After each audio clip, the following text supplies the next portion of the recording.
لقد خلقنا الانسان فی کبد، ہم نے انسان کو محنت اور مشقت ہی میں پیدا کیا۔ محنت، مشقت، تکلیف یہ ہر انسان کا مقدر ہے، کرنی ہی ہے۔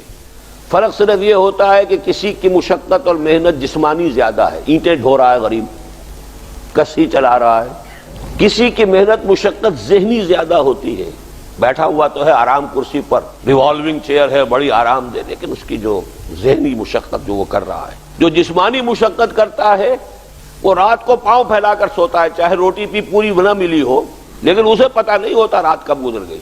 اور یہ دوسرے جو ہوتے ہیں انہیں رات کو بھی نیند نہیں آتی، مخملی گدیروں پر بھی نہیں آتی، انہیں ضرورت ہوتی ہے ہپنوٹکس کی بھی، سیڈیٹیوز کی بھی، ٹرینکولائزرز کی بھی، یہ ساری چیزیں وہاں چلتی ہیں، اس لیے کہ ان کی جو کوفت ہے وہ کسی اور قسم کی۔ لیکن بچا ہوا کوئی نہیں ہے۔ محنت، مشقت، قرآن نے اتنی قسمیں کھا کر اللہ نے کہا ہے، ہم نے انسان کو، یہاں کسی انسان کی تخصیص نہیں ہے۔ محنت، مشقت، اور اس محنت مشقت کے ساتھ اس میں غالب نے ایک اور رنگ داخل کیا ہے، اس کے ساتھ غم بھی ہے۔ مثلا حیوان اور انسان میں کیا فرق ہے؟ بیل ہے، کولو چلا رہا ہے، مشقت تو وہ بھی کر رہا ہے۔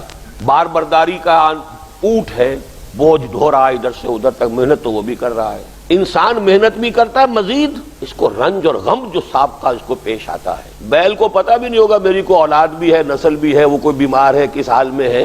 گائے کو بھی اپنے بچے کی خبر ہوگی، وہ چھوٹا سا جب ہے دودھ پیتا ہے، اس کے بعد اسے کیا پتا وہ کہاں گیا کہاں نہیں ہے۔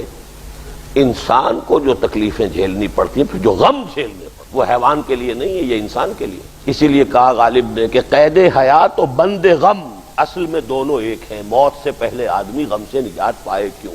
تو یہ مشقت اور غم دونوں کو شامل کر لیجئے۔ انسان کا معاملہ حیوان سے بدتر ہے اس پہلو سے۔ کبھی کسی بیل کو، اونٹ کو وہ صدمہ نہیں ہوا ہوگا کہ بیٹا نے سینے تان کر کہا ابا جان آپ چھوڑیے، آپ کیا باتیں کرتے ہیں، آپ دقیانوسی باتیں کرتے ہیں، اب زمانے کا رنگ بدل گیا۔ وہ جو بوڑھے باپ کو جو اس وقت صدمہ پہنچتا ہے، یہی ہے وہ جس پر میں نے اپنی جوانی کھپائی ہے، جس میں میں نے اپنے آپ کو انویسٹ کیا ہے۔ آج یہ میرے سامنے کھڑا ہو کر کیا کہہ رہا ہے؟ اور یہ تو میں نے بڑی ہلکی مثال دی ہے، گالیاں دینے والے بھی ہیں، ماں باپ کو قتل کرنے والے بھی ہیں۔ مرتا نہیں ہے بڈھا کہ یہ مرے تو مجھے یہ ساری جائیداد ملے اور مجھے آزادی حاصل ہو۔ یا ایھا الانسان انک کادح الی ربک کدحا فملاقیہ، اے انسان تجھے مشقت پر مشقت جھیلتے ہوئے، محنت پر محنت کرتے ہوئے ہی آگے بڑھنا ہے، اور پھر اپنے رب کے حضور میں پیش ہونا ہے۔ یہ اور مصیبت ہے، کسی اونٹ اور کسی بیل سے محاسبہ نہیں ہے وہاں۔ وَيَقُولُ الْكَافِرُ يَا لَيْتَنِي كُنتُ تُرَابًا، اس روز کہے گا کافر کاش میں مٹی ہوتا، انسان بنا ہی نہ ہوتا میں، جسے آج ہم بہت بڑا شرف سمجھ رہے ہیں، شرف انسانیت۔ کاش کہ میں مٹی ہوں، یہ انسان کی حیثیت مجھے دی ہی نہ جاتی کہ میں آج یہاں کھڑا ہوں جواب دے کے۔ حضور نے فرمایا كُلُّ نَفْسٍ يَغْدُو فَبَائِعٌ نَفْسَهُ فَمُوبِقُهَا وَمُوبِقُهَا، ہر انسان جب صبح آنکھ کھلتی ہے، رات کے سونے تک وہ اپنے آپ کو بیچتا ہے۔ کوئی جسمانی مشقت اپنی بیچ رہا ہے، شام کو 100 روپے لے کر آیا ہے، اس نے اپنی جسمانی محنت بیچی ہے نا۔